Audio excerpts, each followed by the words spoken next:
5 मिनिटात तुमच्याकडे मला थोडं बोलायचं आहे तुमच्याशी. सुशिक्षित खऱ्या अर्थानं त्यालाच म्हणता येईल जो पुस्तकातल्या ज्ञानाला प्रत्यक्षात उतरवेल.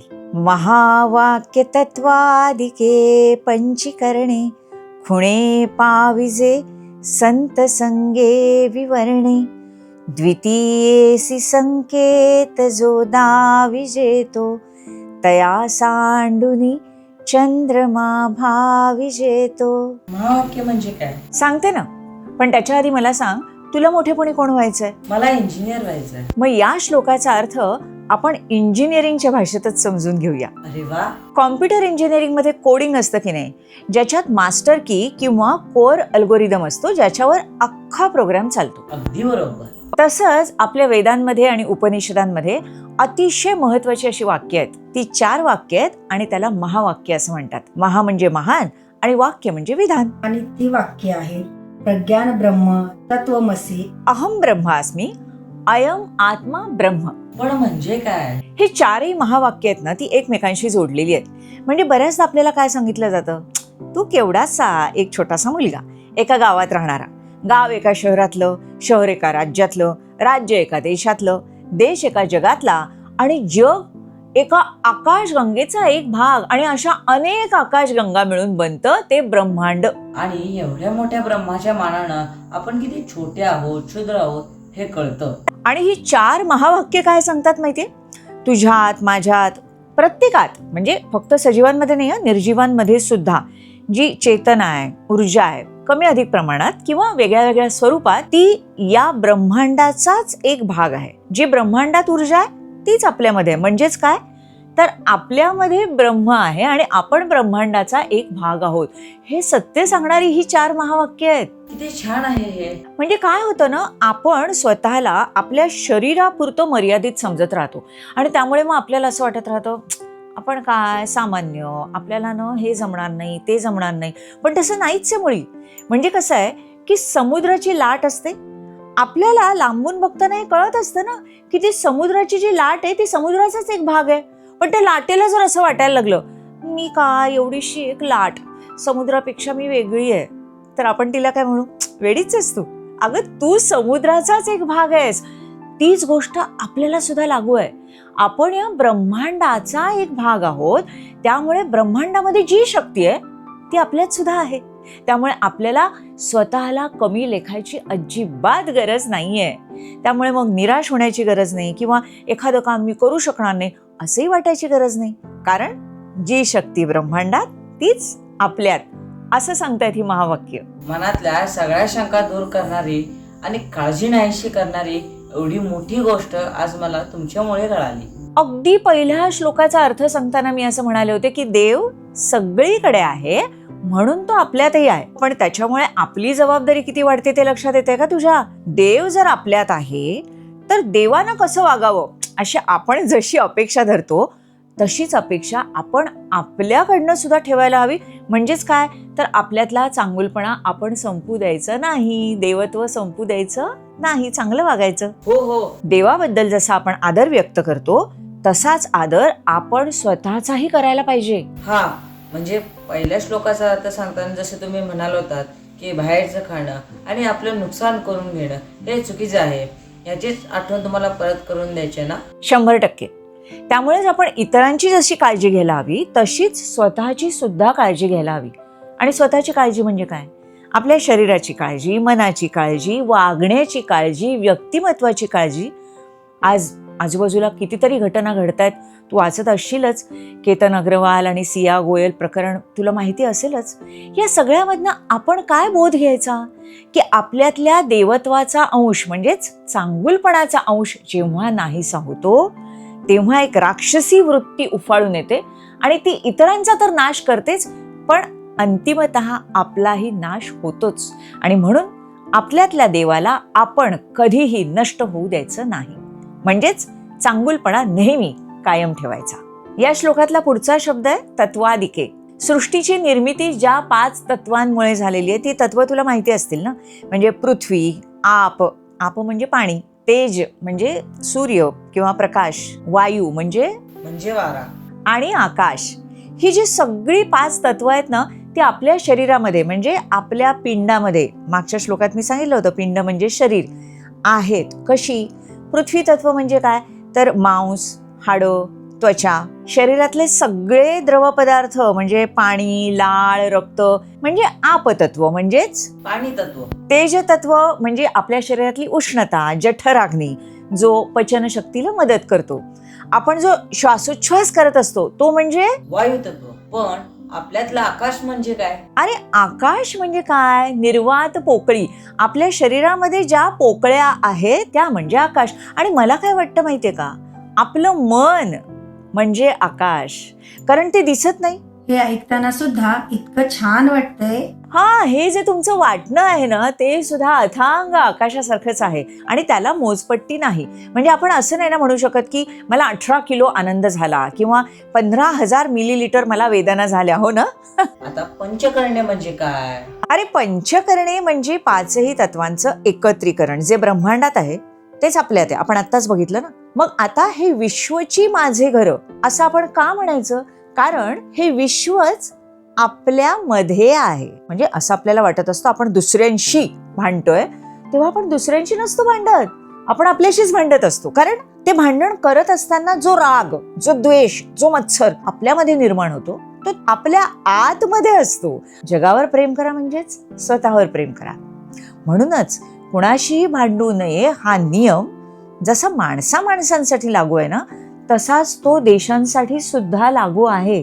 कारण हिंसा, कत्तल, खून, मारामाऱ्या याच्यामुळे जेवढी इजा दुसऱ्यांना होते तेवढीच आपल्याला होत असते.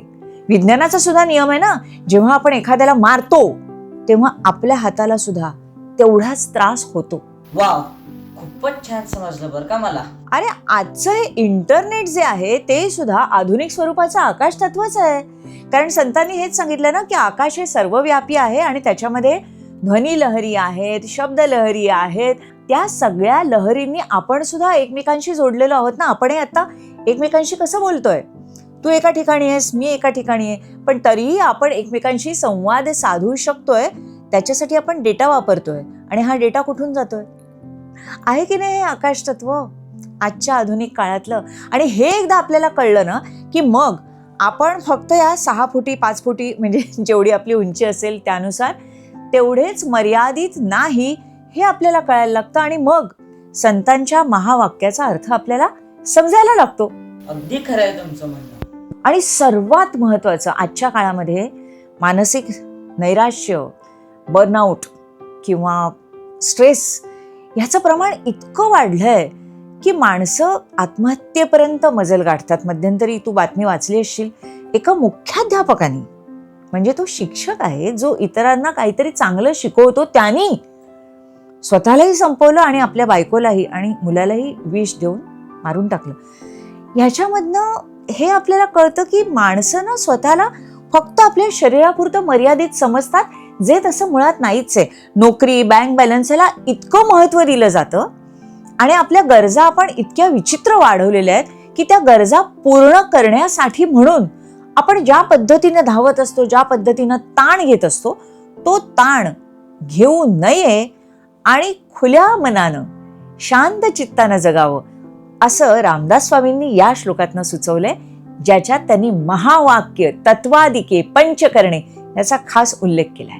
केवढा नवीन विचार रुजवला तुम्ही आज माझ्या मनात. त्यामुळे रोजच्या धावपळीत कधीतरी जर असं वाटलं की आपण एकटे आहोत तर त्यावेळेला हे लक्षात ठेवायचं, आपण एकटे नाही आहोत. आपल्यामध्ये ब्रह्मांड आहे आणि आपल्यामध्ये खूप खूप खूप शक्ती आहे. अनुराधाताई, तुमचं हे बोलणं जिद्दीला खत पाणी घालणार आहे बरं का. आणखीन एक महत्वाची गोष्ट, ही 5 तत्व आपल्यातही आहेत.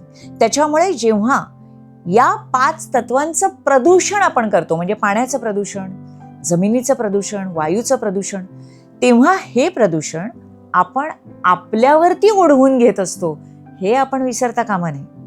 रासायनिक पदार्थ वापरून जे अन्न आपण निर्माण करतोय आणि जमिनीचं प्रदूषण करतोय, ते अन्न खाऊन आपण आपल्या शरीरातली हाडं, त्वचा, मांस म्हणजेच पृथ्वी तत्व याचा नाश करतोय. जेव्हा आपण पाणी प्रदूषित करतोय तेव्हा ते पाणी पिऊन आपण आपल्या शरीरातल्या आपतत्वाला प्रदूषित करतोय. म्हणून प्रदूषण करायचं नाही. आणि हे सगळं आपल्या पुस्तकामध्ये आपण वाचतो, परीक्षेत लिहितो. प्रत्येक सुशिक्षित माणूस हे करतो की नाही? पण प्रत्यक्षात कसं वागतो? का प्रत्येकाला सतत सांगावं लागतं असं वागू नका, तसं वागू नका, तसं वागू नका? की सुशिक्षित ते जे पुस्तकात वाचलेलं प्रत्यक्षात वागतानाही वापरतात. आणि हे सगळं पुस्तकी शिक्षण घेऊन आपण परीक्षेत चांगले मार्क मिळवू, छान छान पदव्या मिळवू, नोकरी मिळेल किंवा एखादा व्यवसाय करू, आपण भरपूर पैसे मिळवू, चैनीत राहू, बंगले वगैरे बांधू. पण हे सगळं करत असताना जे खरं जगणं आहे, जे योग्य जगणं आहे, ते जर आपण जगलो नाही तर ते फांदीला लोंबकळणं असेल. आपल्या आयुष्यातला चंद्र आपल्याला मिळणार नाही असं रामदास स्वामी म्हणतायत. असं फांदीला लोंबकाळत न राहता आपल्या व्यवसायाच्या पलीकडे जाऊन या पंचतत्वाचं संरक्षण करण्यासाठी म्हणून झटणाऱ्या 2 डॉक्टरांची सत्यकथा मला आज सांगावीशी वाटते. हो हो, सांगा ना. दागिन्यांची किंवा सोन्याची भिशी असते तशीच झाडांची भिशी सुरू केली सोलापूरच्या डॉक्टर यशवंत पेटकर आणि डॉक्टर सचिन पुराणिक यांनी. हे काहीतरी वेगळंच आहे. अरे काय आहे, झाडं लावावीत, त्याचं संवर्धन करावं, संगोपन करावं असं अनेकांना वाटतं हल्ली. पण स्वतंत्ररित्या हे काम कसं करावं हे अनेक जणांना कळत नाही. म्हणजे झाडं लावायची, पण मग ती लावल्यानंतर जगतील का हा प्रश्न असतो ना पुढे जाऊन. मग ते नुसतेच खड्डे राहतात काही वेळेला. पण असं होऊ नये म्हणून संघटितपणे काम करावं या उद्देशाने डॉक्टर यशवंत पेटकर आणि डॉक्टर सचिन पुराणिक यांनी सुरू केली झाडांची भिशी. कोणत्याही भिशीत काय करतात, जे सदस्य असतात त्यांच्याकडून पैसे गोळा केले जातात. मग चिठ्ठी काढून ज्याला ती भिशी लागते त्याला ते पैसे दिले जातात. झाडांच्या भिशीमध्ये सुद्धा अशीच वर्गणी गोळा केली जाते.